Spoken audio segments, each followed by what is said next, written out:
Hey everybody, this is Alan with Meet the Thriller Author, and on the podcast today, I have Brian Manning, who's half of the Manning brothers duo, who write fast-paced action thrillers, including the popular John Stone series. Brian, welcome to the podcast. Thank you for having me, Alan.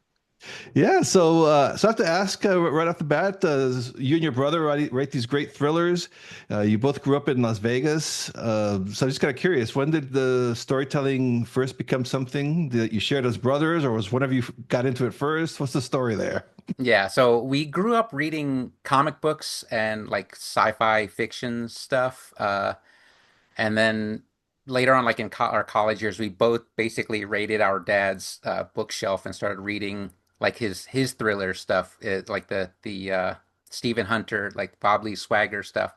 So that was 90s, up to late 90s, and then we weren't basically didn't do any kind of like ambitions for writing and stuff like that, but we played a lot of tabletop role-playing games, and I was always writing these long backstories for characters or campaigns I was running that no one ever saw. But around 2013, I started writing short stories and publishing them on Amazon, and one of them was a superhero novel. Uh, so Alan, I like use this novel as a way to convince Alan to join me. Like, hey, let's write superhero stuff. And he goes, let's write action movie stuff. So basically, it started. That's how the John Stone stuff started. He said, I want to write a story that's basically a Schwarzenegger movie set in today, like an 80s Schwarzenegger movie set in modern time, which was at the time 2015, 2016.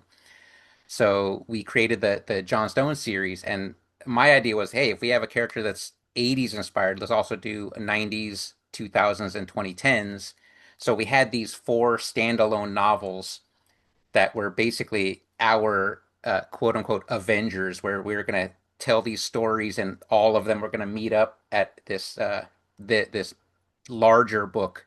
But the John Stone stuff took off like a rocket. So we had these three standalone books that didn't really get as much traction as we hoped. So we were just bringing those characters into the John Stone stuff right away, and that basically got Alan hooked on the writing. But I was hooked, like I said, since I was doing the short stories and stuff. 2013. I We later did do more superhero stuff, but thrillers, action thrillers, is like our bread and butter. So you were like working in the multiverse, like right away, like It a was Marvel kind around the time as the Avengers. We were basically, hey, if Marvel can do it, we of. can do the same thing, because like the Avengers had come out like 2012. So we're like, let's do that. Yeah. So we were trying to tell that kind of story. So you guys, you're fans of, you said you started reading your dad's thrillers, so you're fans of the genres before you tried to tackle trying to write your own. Yeah, yeah. Like Yeah. I said, we started reading sci-fi stuff like Star Wars books, and we're also role-playing game nerds, so we were reading like Shadowrun stuff. But it was those Stephen Hunter books, like the Bob Lee Swagger stuff, and then later on, like uh, it's sort of not exactly military thriller stuff, but like post-apocalyptic prepper stuff that Alan especially got into, like the DJ Mole, like the Lee Harden stuff, the remaining. And a lot of what we write comes from like the 90s thrillers and the 2000s prepper fiction, even though we don't write prepper fiction. So, but he Yeah. brought a lot of that to our stories too, like the struggle basically. So the thriller part without the prepper part. Yeah, yes, Yeah. yes. Yeah. No, and that's something I got when I remember read one of your books a few years ago, and it is like you said, you guys are really into the movies, so Hmm. it does read like very cinematic. Is that something like was that from the beginning? Your approach Yes. to it? It's Yeah. completely intentional. Like the our idea was we write books for people who love movies. It's not I'm not saying these, like these 100,000 word stories are like too long or something. I'm just saying you don't always need that. Yeah. So we always want to write a fast-paced book. Like we have our books, most of our books are around the 50,000 word range, but we have some that are getting close to like 80, 90,000. But the goal is to keep them fast-paced. Like Mhm. we just want to move from one thing to the next. Like uh, Alan's real big on compressing timelines. So I'll have a story that takes place over like weeks, and he's like, "Can we get it down to like days so it feels like it flows faster?" And then a lot of that means we're cutting stuff out, but that's fine because we're trying to tell the story. We're trying to just get from A to Z basically. Mhm. So yeah, the movie stuff, that feeling is completely intentional. I was right too. Do you guys, because you both live in Las Vegas, right? So Yeah. do you like work like together or separate, or what's that process like? We both I mean, I'm no longer in the casino gaming industry. I've been writing full time for a few years now, but like we were both in the casino gaming industry where we both started web design for casino gaming companies at the same company in like late 90s, early 2000s, but then our paths split. We're same industry, casino gaming, but we've always just been with different companies ever since. So, but it's Vegas, so it's kind of a small industry, so we all know the same people. We all go to lunch and hang out and stuff like that. So, Yeah, that's cool. That's it. That's interesting too, because you have a lot of co-authors. Well, not a lot, but there's a lot of co-authoring going on, especially the last few years, especially the big names like James Patterson, of course. yeah, yeah. But the whole brother sibling, I have a brother too. I don't know if I could write with him. That's pretty cool. It does help that we're twins, though. Like, I feel like You guys we're really connected. probably because it's not that we have like this weird psychic thing. It's just we were twins, so we had to share a room, had to share clothes and toys and stuff like that. So we're just together a lot growing up. So we just have the same mentality and ideas. So it That's helps. It helps yeah, in that regard. So yeah. My brother's 8 years old, so I couldn't touch any of his stuff. 8 years older than me. So yeah, it's like get you him weren't out. allowed. Like, get out of here. Yeah, exactly. Get out of here. Uh, so kind of curious now with your on your writing process. So how much planning goes into these books? Do you guys outline? What's your process like? Yeah, we do. I mean, we do basically like a one pager where we have like like it's almost approached like a screenplay. Like we have the log line, Mhm. the characters, and like the main story. But then we have a bunch of them. Like every writer, there's just dozens. We have this folder that's just full of ideas. So we have one that we like, and we'll actually break it out into like these uh, phases, and then uh, basically it's like like the intro and all these game changing events that drive the story, but they're very general. And then we start outlining, and then on our outlines, the first third of the outline is pretty detailed, and then it starts to get less and less detailed, and by the end, it's just basic bullet points because I don't think we've ever completed a story where the outline at the end matched where the story took us, but it gives us direction. And Yeah, then we have like a one part of the outline, we have a section called stuff that happens in this book. And it's all these like action scenes or like character reveal moments that we want to include in there. And then we just have this list to make sure they don't always get in there, but like we just want to make sure like a lot of that stuff makes it in the book. Hmm. If one doesn't make it to one book, but you like it a lot, does it sometimes then recycle to Yeah. another book? Did that There happen? is uh one crazy one where he had a character hurled from a drone in a wingsuit that was in the outline for book two, and it didn't make it until book five. But Yeah. so it was carried on repeatedly. Like, no, we're doing it. We're doing it. It's happening. Uh, so what about so how do you guys divide like the actual writing then? Do you both write at the same time or do you pass the manuscript document back and forth? The way the John Stone series started was he was writing that first John Stone book, The Hard Kill, and I was tackling our 90s character, uh, which is more of like a cop action movie.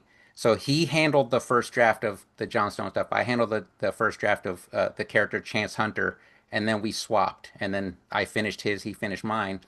But I was doing this longer at the time, so I was a faster writer. So I would finish the John Stone one, and he hadn't been finished with the other book, so I would move on to the next in the series, and then the next one after that. And then it got to the point where I was just doing the first draft. Actually, no, we do the outline.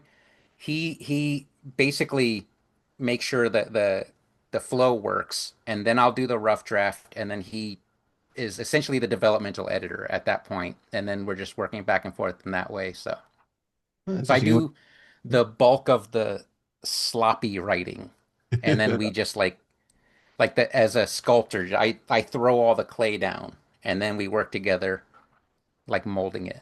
Yeah, yeah, like getting that first draft out, basically. Yeah, Yeah. yeah, And I also noticed, so you actually expanded too. You have the Scott Maverick series, and you have yeah. the Daniel Lee. Um, so what was that like to expand to other characters? How did that process The evolve?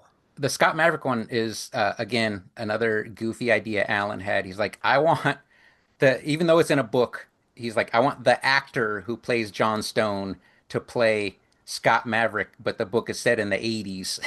So the Scott Maverick, we're calling it the trilogy, is set in the 80s, and it's just buddy cop action thriller stuff. But then later we brought Scott Maverick into the John Stone series, but he's obviously 20, 30 years older than John Stone, but they're like, it's essentially the same guy. So everyone's making a comment like, he looks like your drunk uncle. It's just so that worked out like we had this character that had a different series that we brought in, but the John Stone series ended after 9 books, and it was probably a mistake on our part. So we started another series, which is Daniel Lee, completely separate from the John Stone stuff, because everything we'd written thriller wise to that point was connected in this one large universe. Okay. Because it's like the John Stone stuff is about it's like 15 books total, even though the core is 9 books. But the Daniel Lee stuff we wanted to start from scratch, so that's smaller in scale, it's like a single character. Because it was the John Stone stuff was massive. You get like dozens of characters, and it's hard to juggle that stuff. So I just Yeah. wanted to do one guy. It's inspired by Burn Notice and the Equalizer. So that's our current ongoing one. And then we're not going to end that after 9 books. We're just going to keep that one going. Oh, okay. Yeah. Yeah. So, so you're ready to ending John Stone? Is that the? Yes, yes. It's not like John is done. It's Yeah. just the story is so epic. We're like, well, where do we go from here? Yeah. Yeah. So actually, our idea is we're going to keep doing John Stone stuff, but that was like, years later, we're like, maybe we should just keep it going. Maybe he just starts fresh, like smaller. He doesn't need his whole team with him because they saved the world already. So now he gets to beat up bad guys on his own now. Oh, yeah, that'd be kind of cool. Kind of like a Equalizer, Denzel Washington kind of Yeah, a. yeah, yeah. Like that was what we intended to do with Daniel Lee, but I think more people like John Stone has such a big audience, Mhm. it makes sense to continue that as well. So, Yeah. I was gonna say your Maverick covers totally jumped oh, out to they're me as an 80s. right here. Yeah. Yeah, yeah. We Yeah. do the vaporwave aesthetic and Yeah. I like kind of think 80s chrome and stuff. Yeah, yeah, it's like because Miami Vice. yeah, yeah, yeah. That was the first one was inspired by Miami Vice. We called it Miami Winter. Oh, cool. And because we're both artists, so it it started as just an 80s book, and I didn't know what the cover was going to be like, so I just went with this full vapor wave. Let's just go full 80s grids and sunsets and palm trees, except the palm trees are AK-47s. So, and Yeah, then no, that carried through to the rest of the series. yeah, I noticed that when I was doing a little research on you guys before the interview, and I saw in, one of your earlier ones, the comic book type books that you Yeah. do penciling, and so you're both like very talented art Oh, thank drawers. you. Yeah, Thank you. Yeah. like wow. Uh, because our background is from comic books as far as Okay, our art style. But we're like, I want to be a comic book artist when I grow up, and my parents are like, hey, maybe go to school for a backup thing. So we went for like graphic arts. okay. So of course we didn't become comic book artists. We just did graphic arts, but we still do like that the 2% Power Hour superhero series. We did the I did the penciling. Alan does the inking, and then we actually hired a professional comic book colors to do the colors for those. Oh, cool. Do you guys do your own covers then for your thrillers? Yes, Yeah. Oh, yes. nice. Make some money there We did too. the Scott Maverick. This one right here, Blood Red Moon, our Yeah. horror series. Uh, That was the first like fully illustrated one I did, where I just from scratch did it like a movie poster style painting. But mostly it's graphic arts style. Like we just take existing elements, or the Scott Maverick stuff we just did from scratch, but they're all graphic style images, not Mhm. illustrations. Yeah, well, it's really cool covers. Um, Thank you. so, curious, now you guys been writing now for well, over 10 years now, right? As a Yeah, team. yeah. Has that process evolved, or you guys has it worked so well that you're just not changing it, or how's that? Uh, yeah, it evolved because, like I said at the beginning, we were both doing the rough drafts, but Mm, it evolved to where he is more of the developmental editor. Like that's a more recent thing. That's like that started with the Daniel Lee stuff, mm, where I was taking on the initial role, and then just he would guide it that way because that works a lot better for us. I'm trying to get him to write more rough draft stuff because we have a lot of ideas, a lot of books. So, yeah, but yeah, that's the rhythm that we've come into now. So, yeah. Well, the process has worked so well for you guys. What do you have like? How many books do you have out so far in well, total? we've got 2 dozen books out now, but we've got about 27 or 28 written. Just they're not done. They're not published yet. So, Oh, wow. So you have a nice pipeline. yeah, yeah. Well, the two newest books that we have published, we actually published under a pen name with another author in Australia because those are completely outside of the thriller genre. So we didn't want like Yeah. Amazon to cross promote, and these people are like, this is not what we signed up for. So those two, but like the second book in that series, just uh is for available for pre-order now. That's gonna be live next week. Oh, okay. Was that fun to do a different genre, like take a little breather from the thrillers, or? Uh, yes, but we've tried. I mean, we tried outside of thriller stuff. I love it, but I don't think that we are able to capture that market yet. Like I feel like you got to go all in on it. So I think this sci-fi stuff or anything outside of thriller genre stuff is always going to be more personal project stuff for us Yeah, because it's a passion stuff. we have like a cyberpunk story we've got written and ready to go, but I'm like, I don't think it's gonna sell all that well. And then we've got like when Kindle Vella was a thing, we had a sci-fi story heavily influenced by pro wrestling because we love pro wrestling. So that's it was released like one chapter at a time. We have a full story done already that we want to release, but I feel like there's no market for it. So it's not worth our time to clean up and re-release just yet. So, Yeah. Yeah. Oh, yeah. I know how that goes.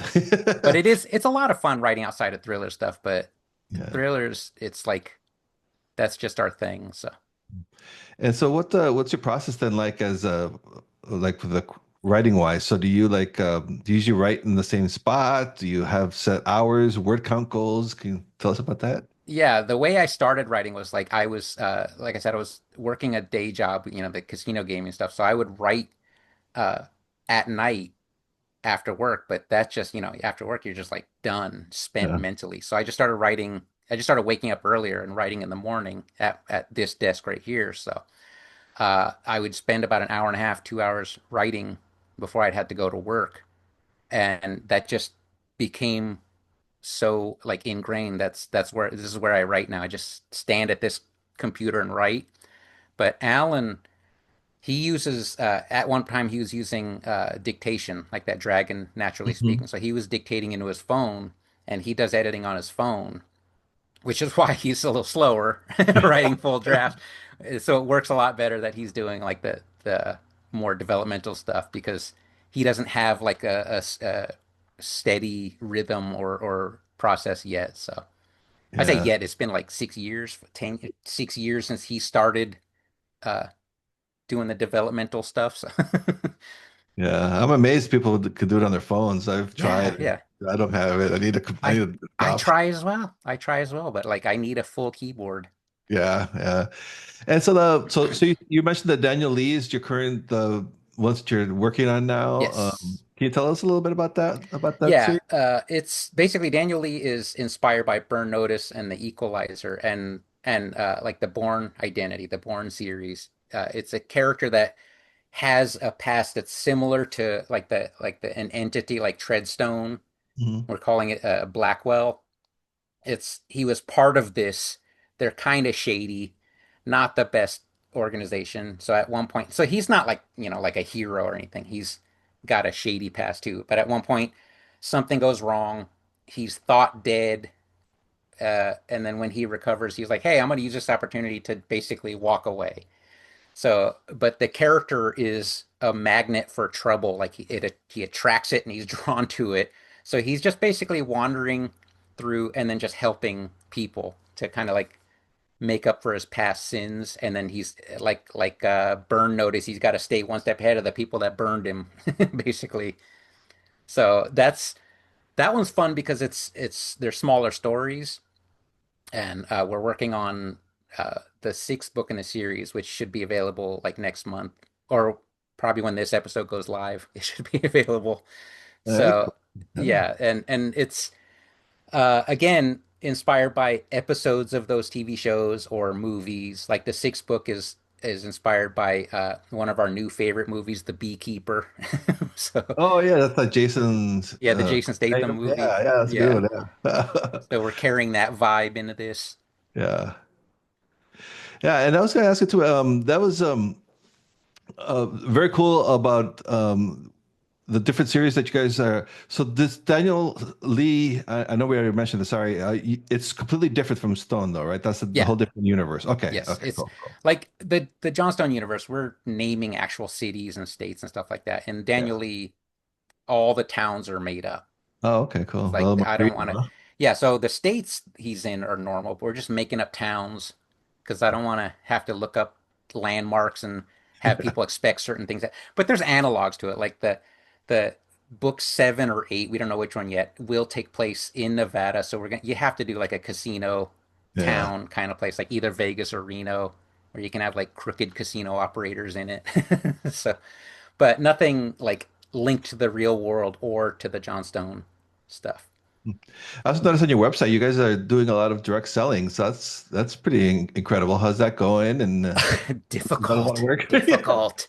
Yeah, we wanted to break away from Amazon, long ago, but we were a lot of our earlier success came from Kindle Unlimited, Hmm. and then we foolishly took our foot off the gas, like 5 or 6 books into the John Stone stuff, and then we've been trying to regain that momentum.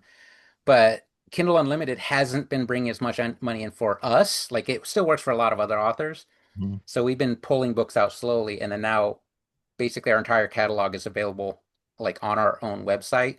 So we have the freedom to like bundle books to sell, like get these discount bundles to get people in to buy the first 5 or 6 books. But you have to do a lot of advertising and Facebook ads. It's so wild because Hmm. they'll just make drastic algorithm changes, and all of a sudden your ad just stops working. Like what? so, so it's a lot of work. We're doing crazy, weird marketing stuff to try to get like right now. Here's John Stone. What we do. I don't know if you can notice, but this version has 2 bullet holes in the cover. We're calling it our double tapped edition.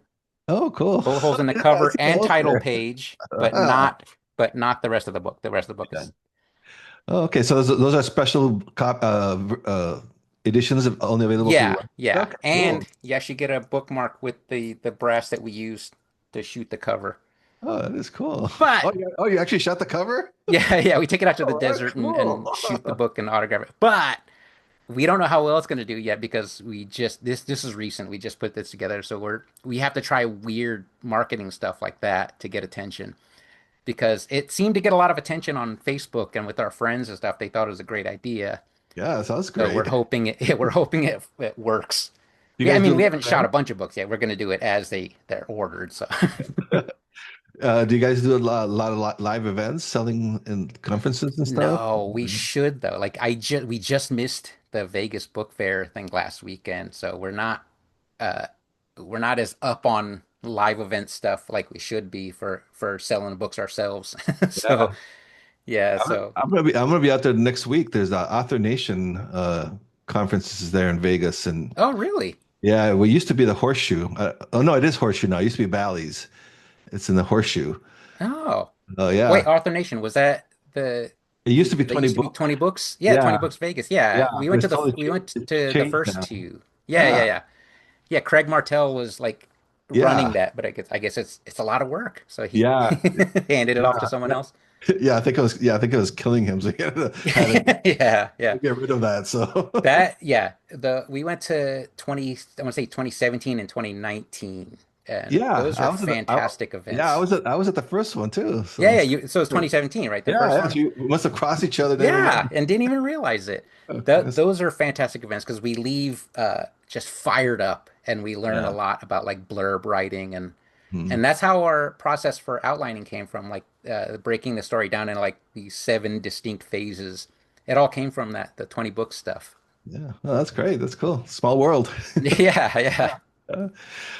So one thing I always ask my guests before I wrap things up here, because I have aspiring writers that listen to this, any advice, especially if somebody's thinking about doing co-authoring and with a family member, maybe? Co-authoring. Okay, I'll start general. Yeah. Obviously, you have to put reps in. It's like everything else is a skill. You have to keep writing.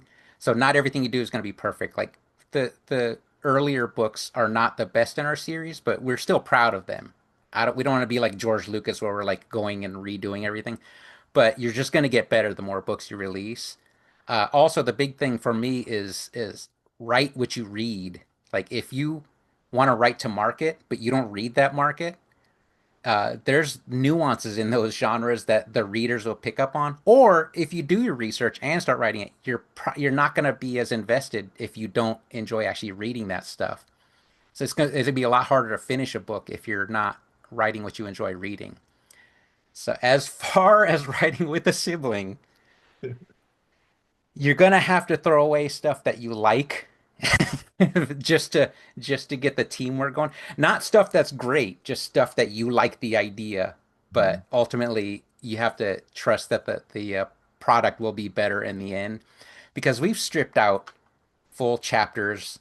Uh, when I say we, I mean Alan has stripped out full chapters and I'm not happy about it, but I'm not going to argue with him because I look at it and go, "Oh yeah, that makes sense." So ultimately, I do like it. Like, but those things that we strip out, we try to find somewhere else to put them. Hardly ever happens because they were stripped out for a reason. So, but you're gonna have to learn to live with that kind of loss. So, because I've written entire outlines that he said this is boring, so we started from scratch. I was like, oh, that's a day of work. Rough. Okay. Trust me, the developmental editors. What? Yeah, yeah, Yeah. yeah. So it's gonna be give and take. So unless you're somehow the leader of the team and can exert your weight more, but then why are you collaborating at that point? So why not Right. just Right. hire people at that point? Yeah. It's like taking your car to a mechanic and then arguing with a mechanic. Yeah, exactly, exactly. Yeah. But yeah, Yeah. So before we wrap up here, where can people find you online and follow your work? yeah. So you can buy our books at shopmanningbrothers.com. That's where we've got all our books for sale, except for like this new co-author series because that's Amazon exclusive now. But we're thriller authors mainly, so you're gonna find all our thrillers on shopmanningbrothers.com. Or since our umbrella company that Alan and I write under is Tag Team Champs, you can find us at the Tag Team Champs on Instagram and Threads as well. So that's where we post a lot. So All right, awesome. Well, thank you, and I'll have links to that, of course, on the show notes for thank listeners. you. So, yeah. All right. Well, Brian, thank you so much for coming on the podcast. It's real great talking to you. Thank you for inviting me. It was a lot of fun. Yeah, thanks.